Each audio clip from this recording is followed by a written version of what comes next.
Hey, what's going on, DDO players? Axel here. Today I want to do a wrap-up video for DDO in 2020. I just want to go back through all of the major events and happenings and content we got this year and give my updated thoughts and opinions on them. So let's start with Update 45, which was the first update of this year, the Age of the Alchemist. So in this update, we of course got Alchemist. So looking back at Alchemist, it seems like the class was I think it was very well done by the developers. However, I think that it's been not as successful as they probably would have hoped. If you look at places like, say, the playeraudit.com and the play data, Alchemist was earlier in this year and is still the least popular class in DDO in terms of how often it's being played. So it seems like the player base hasn't taken to it quite as well as probably the developers would have hoped. I think that's due to a couple reasons, mainly due to one, the complexity of the class, and two, the unusual nature of the class. So first with the unusual nature, so the class it doesn't function like a typical divine or arcane spellcaster. The class has its own unique spell book, and I think a lot of players just look at that and they're like, well, I don't want to have to learn all this stuff, and that ties in with the number two, which is the complex nature of the class. Has things such as the reaction system where you have to cast spells in a certain order, and I think that all this is just it makes players I think not willing to engage in the class just because it is quite complex. They're just more comfortable to stick with what they know, and I think that's what we're seeing happening in the game. I think the unpopularity of the class certainly isn't due to its power level. It's certainly powerful. I mean, I've seen plenty of streamers dominating high Reaper stuff with Alchemist. Feedback I've read, it seems to be a very powerful class. So it's not due to the class being weak. It's just, I think people just look at it and say that I don't want to deal with that. I just want to stick with the classes that I'm comfortable with. I don't want to have to deal with the extra headaches of dealing with the reaction system and learning all these new spells. So I think that's what we're seeing. So we'll see how Alchemist does going into next year. Okay, moving on to number two.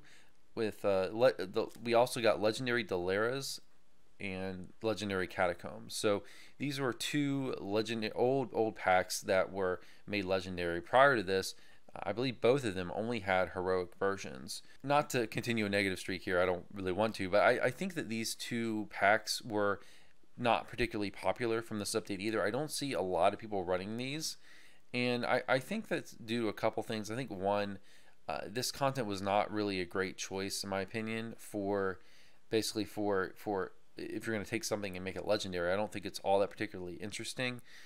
A lot of this is really old content that a lot of players have run many times, and it seems like it was picked more due to ease of making legendary by the developers. At least that's the sense I'm getting, is that it was picked because it was something they could do fairly easily. But it's in terms of content that players wanted to see made legendary or epic, I don't think it's high on the list. The content also has other issues such as Deliras, where you can't enter halfway through, and I think Catacombs has some problems along that way too. And they, for some reason, I know particularly with Deliras, they didn't change that. They didn't go back and fix that. I'm not sure why, as to why you still can't enter, meet up with a group halfway through and finish the chain with them. So I think those are a couple of the problems. Also, the loot didn't seem particularly interesting. So I think it's always nice to have more legendary stuff. So I'm happy that they went back and did that, particularly since you don't have to repay for the content when it's made legendary. But I think they could have made better choices. Okay, now on to some balance changes they made for this update for Inquisitive and two-handed fighting. So with the two-handed fighting, I think, for the most part, this was a great change. I mean, two-handed fighting really needed some love. As someone who has played two-handed fighting for years, on their main character, even when it was bad, it really helped my character that's already kind of struggling. I think you could make a case that perhaps they went a little too far with this, because two-handed fighting, when it comes to melee, seems to be a bit over-centralizing. I think it's overshadowing probably single-handed fighting and two-weapon fighting a little bit right now, so they might want to give those other styles a little bit of love. But I think that it made a really positive impact for melee, who I think was struggling particularly in Reapers, and it really helped make the class, make that type of build more competitive with ranged and caster builds. On to the Inquisitive nerf. So they did nerf Inquisitive a bunch. So Inquisitive, which since Sean came out until the nerfs, was really kind of the king build in the game. I mean, you saw Inquisitives everywhere. People were running Inquisitives on classes that didn't have any business being being built as range characters because Inquisitive was that good. And I think the nerfs, while they're never fun, they were probably needed, and it lets them going forward. So they're going to make bow changes next year. It helps them make make styles more, other range styles more viable when there's no reason to not just play Inquisitive if you're going to go range. So Inquisitive still seems to be like a very good tree. It's just not as over centralizing as it was. And I think that while nerfs aren't always fun, when you see what we saw in game with Inquisitive just completely dominating the build landscape, then nerfs are unfortunate but not fun, but necessary. Okay, let's move on now to update 46, which was the Lost Gatekeepers. So we of course got the Lost Gatekeepers pack, which was basically a kind of your prequel to the Feywild, or kind of promotional pack to Feywild. And really, I mean, the best thing about this pack is it was basically free for everybody. So you do have to pay for the pack now, but around this time with the Lost Gatekeepers, and I think it was just before the Lost Gatekeepers came out, they started their free content giveaway this year, which was a huge deal, and that allowed basically everyone to just get this pack for free if you applied the code during that time. If you're coming to the game now, unfortunately, you would have to buy it, but for the most part, most players were able to just get this for free. So, and even aside from the price, it's a decent little pack. As far as the quests themselves, they were fine. It's not content that anyone's going to look at and feel like they have to run, but it's a nice optional piece of content. Let's talk more about the free content giveaway. So the free content giveaway started around this time, and we saw a lot of really dramatic effects to the game. So all content was offered for free through August 2020. If you're watching this now and you're a new player, I'm sorry that you missed out on that, because they did give a lot of content away for free for a limited time with a coupon code. I will say I think they will bring it back. So if you are a new player, don't despair too much. I really am expecting them to bring it back next year. They've not made any promises to that effect, but I think they will, because what we saw from the free content giveaway is just an explosion in population. Though you can't really attribute it all to that. We also had this year the unfortunate health crisis, which definitely also contributed. So I guess we'll see if they bring the giveaway back next year, how much of that the population boom this year was due to the free content giveaway, and how much of it was due to the health crisis. So that's yet to be seen. But one thing we did see is that during the free content giveaway period, and I did do another population video to see how it's changed, actually, I would like to do that, but around the free content giveaway time, population nearly doubled, and I did a whole video on that you can check out on 2020 population info. So yeah, so it really had a positive effect on the game. So let's move on now to update 47, which was where we got the Promise of Fire, which was a free-to-play standalone quest. And looking back, I think Promise of Fire is actually my favorite new quest that we got this year. It's a really good quest. It has cool trap sections. It has a very interesting, unique puzzle at the end. It has a lot of cool little flower sniffing sections with some breakable areas that you can get into. It's actually quite a good quest, and I think there was a lot of good thought put into it. So if you haven't played Promise of Fire, I recommend you go in there, solo it, just kind of go in blind. It's a really fun experience. So the other major big thing we got in this update was Legendary Lord of Blades, Vision of Destruction, and Master Artificer. So they gave in-game 3 additional raids, and these were actually the only raids we got this year, I believe. And it was really nice. I mean, some of these raids were really excellent picks to make legendary, particularly the Caneth raids, because they never really were that popular. A lot of the loot really was kind of overshadowed. It came after Green Steel back in the day, but it was kind of overshadowed by Green Steel. So it was nice to see the Caneth raids and that loot actually have more, have more of a role in the game and actually got some play. And if you're going to pick stuff to legendary, it's a good idea to pick stuff that wasn't particularly popular, just so when it comes out it can be stuff that players haven't run to death. And a lot of these raids are really fun. I mean, I think like Vision of Destruction is one of my favorite raids. It was back in the day, it still is now. I think it's quite fun. Also, Lord of the Blades is really fun too. Master Artificer is okay, but I really do enjoy Vision of Destruction and Lord of the Blades, and these are pretty easily puggable raids as well. So that's something we needed after a lot of the raid. Really, the two Sharn raids were not particularly puggable.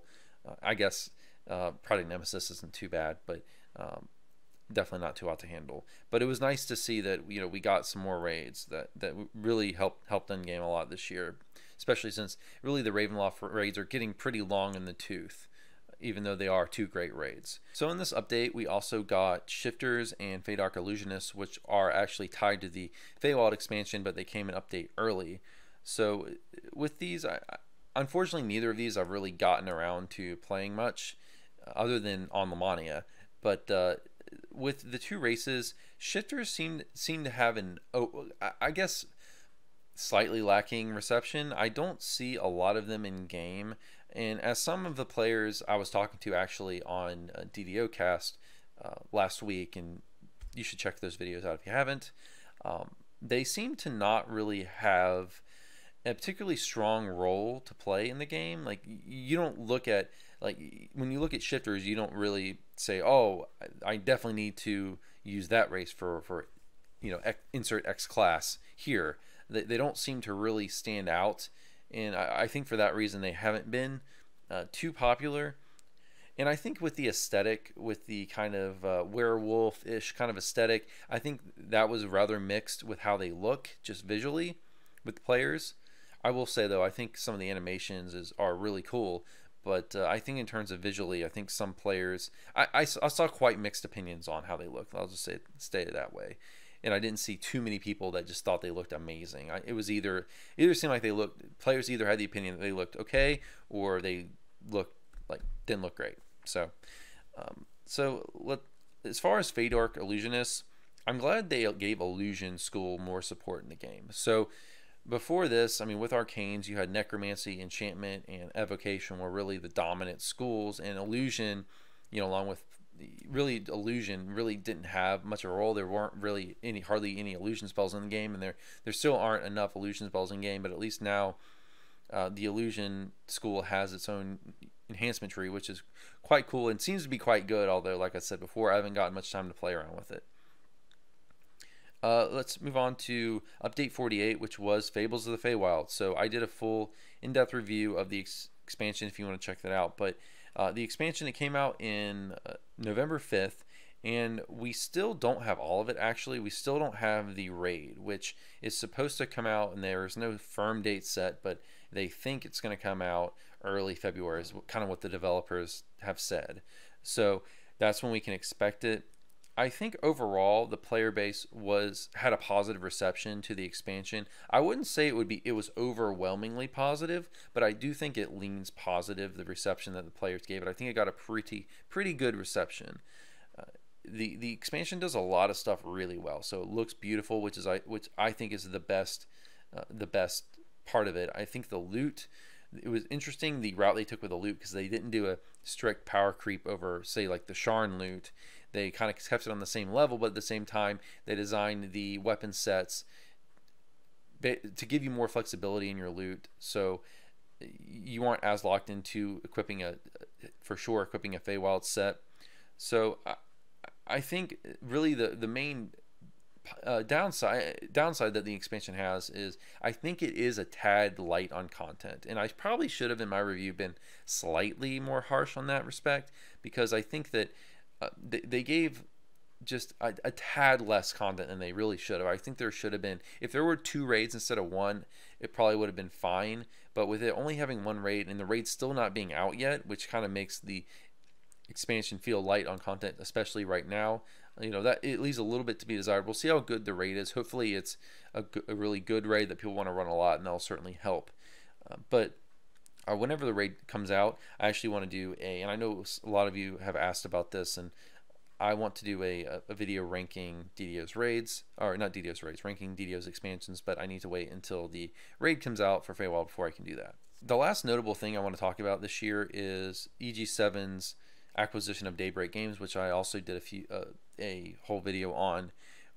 This really could have a big impact on DDO going forward, or it could have no impact. It just depends on how EG7 decides to treat DDO. If they decide to give DDO more support in terms of money and staff to really help expand DDO. One thing we did learn, a really notable thing we learned from this EG7 acquisition is there's an investors report that was released that gave all kinds of really cool detailed information, and we were able to see that DDO, in terms of per player, it is the most financially lucrative of Daybreak's games in terms of how much money is made per player, not gross but per player. So that's interesting, and it seems to point that it seems to point to DDO being potentially a good choice for EG7 to dump more resources to in the future. So hopefully they do that. Maybe when we see things like the D&D movie come out in a couple years, we might see some more support pushed into DDO, like we are seeing with Lotro and Lotro's in the Lord of the Rings Amazon television series, you could say. So if you aren't aware, Lotro's getting things like a console port, so that's really cool. So hopefully we see more support like that for DDO going forward. But in any case, I think the EG7 takeover was a good thing if they actually hold to the word in their investors report and actually push these types of games more. So overall, I think it was a pretty solid year for the game, considering everything that went down with the health crisis. We did get the amount of content we got, considering all that was going on, was pretty decent.